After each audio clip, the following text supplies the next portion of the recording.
Some moves look tiny when you only glance at the headlines, but inside an NFL building, they scream preparation. The Chargers came out of the draft with a few holes still staring them in the face, and Lander Barton is already stepping in as a real threat in one of those battles. David Njoku is visiting Los Angeles, and that absolutely changes the feel of the tight end room. One explosive market name could turn into a calculated gamble, and Akheem Mesidor is here to turn a pass rush duo into a three-man headache. Subscribe right now because today the backroom buzz is getting loud. Now let's get into the kind of player who changes roster meetings, not press conferences. Lander Barton went undrafted, and that is exactly why so many people are going to ignore this story. But the Chargers are not treating this kid like just another camp body. When a franchise comes out of a class with Akheem Mesidor, Jake Slaughter, Brennan Thompson, Nick Barrett, Genesis Smith, plenty of late-round draft capital, and still does not have a fully locked-in answer at inside linebacker, every post-draft move starts to matter a little more. And Barton walks straight into that opening. Denzel Perryman is almost 34 years old. He returned on a one-year, $2.3 million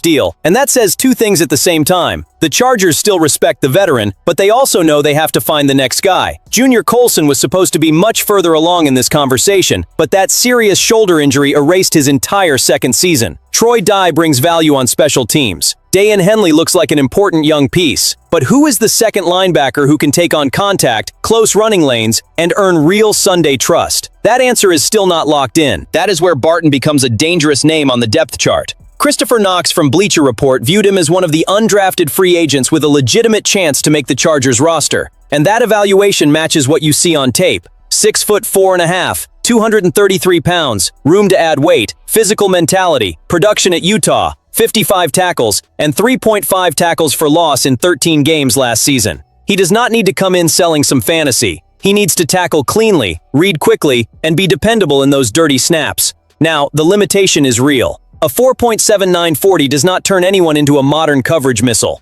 In short area movement, he still has work to do. But not every linebacker who helps a team is built to chase a slot receiver 40 yards downfield. Sometimes the guy who changes a defense is the one who shows up early, owns the right gap, finishes on first contact, and refuses to let second down become a gift for the offense. The aggressive point here is simple. Barton has a door open that most UDFAs never even come close to seeing. If he beats Colson in consistency, survives camp against names like Marlowe Wax, and attacks special teams with real hunger, the Chargers could find cheap value exactly where the roster was most exposed. And when an undrafted player starts pushing a veteran and a high draft pick, the locker room notices fast. And now we get a story that feels like closed-door meetings, scheduled visits, and a front office testing just how high this offense can climb. David Njoku is visiting the Chargers on Monday, according to Ian Rappaport, and this is exactly the kind of visit you cannot treat like background noise. Veteran tight end, former first-round pick, Pro Bowler in 2023, 9 seasons in Cleveland, real production, NFL frame, battle-tested, and now he is searching for a new home after saying goodbye to the Browns in February. The question is not simply whether Njoku can still play. He absolutely can. Even with knee issues slowing him down over the past 2 seasons, he caught 64 passes for 505 yards and 5 touchdowns in 2024. Then followed that with 33 catches, 293 yards, and 4 touchdowns in 2025. The issue was availability, not talent. And the Chargers need to study that with cold eyes and a competitive edge. Because when a player with that kind of ability reaches the market, you do not shut the door just because you already have names in the room. Los Angeles has Oronde Gadsden II. It has Charlie Kolar coming over from Baltimore. But Njoku is a different kind of discussion. He brings yards after the catch, physical presence, red zone experience, and a middle-of-the-field threat that forces safeties to think twice before crashing against the run or doubling a receiver outside. For Justin Herbert, that is ammunition. And not just ordinary ammunition. That is the type of piece that turns third down into a problem, play action into a trap,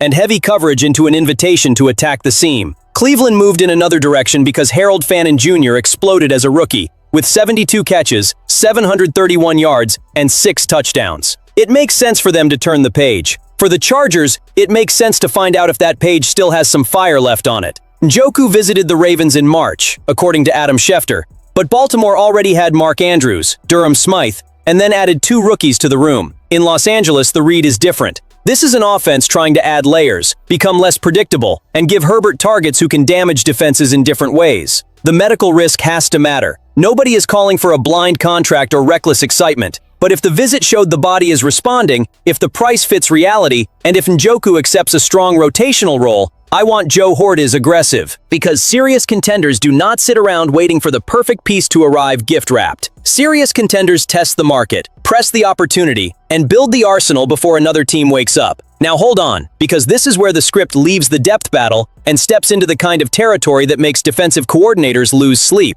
Tyreek Hill has started popping up as a market possibility for the Chargers after being released by Miami. And the reason this conversation has heat is obvious. Justin Herbert has the arm, Mike McDaniel knows the player, and Los Angeles needs to raise the fear level it puts into defenses. This is the kind of rumor that splits the fan base right away. On one side, people see the name and instantly picture the ball flying 50 yards downfield. On the other side, people see the serious leg injury from 2025 and slam the brakes. And honestly, both sides have a case. Hill is not just some aging receiver sitting on the market. At his best, he changes coverage before the snap. The safety backs up. The corner plays scared of getting burned. The linebacker hesitates. The space for Lander Barton to operate inside grows. Quentin Johnston and Trey Harris do not have to win every snap against a comfortable defense. The entire offense breathes differently. But let's be adults about this madness. The risk is heavy. NFL Network pointed to uncertainty about when or even if Hill would play in 2026 at the time he left the Dolphins. That is not a footnote. That changes the contract, the expectations, the medical plan, and the patience from the coaching staff. But Hill also publicly indicated that he does not plan to retire. So the door is not closed. It is creaking, dangerous, expensive, but open enough for an ambitious team to at least put a hand on the handle. And this is where McDaniel becomes the centerpiece. The Chargers' official site announced in January 2026 that he was arriving as offensive coordinator, highlighting his creativity and his history with productive offenses. In Miami, he helped turn speed, motion, and explosive passing into a nightmare for defenses. Now put that mind with Herbert, a quarterback who can attack every blade of grass on the field, and the imagination starts running. This is not just about adding a famous name. This is about asking whether there is a real plan to bring panic back to the Chargers' offense. I would not make a blind bet. But if the contract protects Los Angeles, if the medicals give some confidence, and if Hill accepts a role built with intelligence, Joe Horty needs to make that call. Because Herbert does not just need another target. He needs somebody who forces a defense to change its playbook on Wednesday. And I want to hear from Chargers fans in the comments. Would you take that risk on Tyreek Hill, or would you let another team carry that bomb? And if the offense is hunting for vertical terror, the defense is trying to create a different kind of fear, the kind that hits the quarterback's shoulder before the route even develops. The line that needs to keep ringing is this. Maybe the Chargers do not have an edge-rushing duo in 2026. Maybe they have a trio. 2 2E Polo 2 is not a promise anymore. He posted 49 tackles and 13 sacks, leading a defense that finished with a respectable 45 sacks. That is production from a guy who is not asking permission to enter the national conversation. John Harbaugh praised Thule while speaking to the media, and the strongest part was not just the nod to physical talent. It was the complete package description. Movement, hands, the ability to beat a blocker, control contact, shed, run to the ball, and play with rare energy. When a coach talks like that, he is not praising a highlight clip. He is describing an identity. Thule has become the face of the Chargers' young pressure. But on the other side, there is a question nobody in Los Angeles can pretend not to see. Khalil Mack is a massive name. A 17-sack season in 2023, a 7th Pro Bowl, a resume that deserves total respect. But he is 35 years old, and he has 11.5 sacks over the last 2 seasons combined. That does not erase who he is. If anything, it raises the urgency to use Mack smartly, without asking him to carry the entire pass rush like the calendar does not exist. That is where Akheem Mesidor enters the picture. The Chargers' first pick in this draft, coming out of Miami at 6'3", 259 pounds, with 12.5 sacks and 17.5 tackles for loss last season for the Hurricanes. That number is not decoration. That is invasion. That is constant backfield presence. That is a defender who already arrives with enough tools to attack tackles, close angles,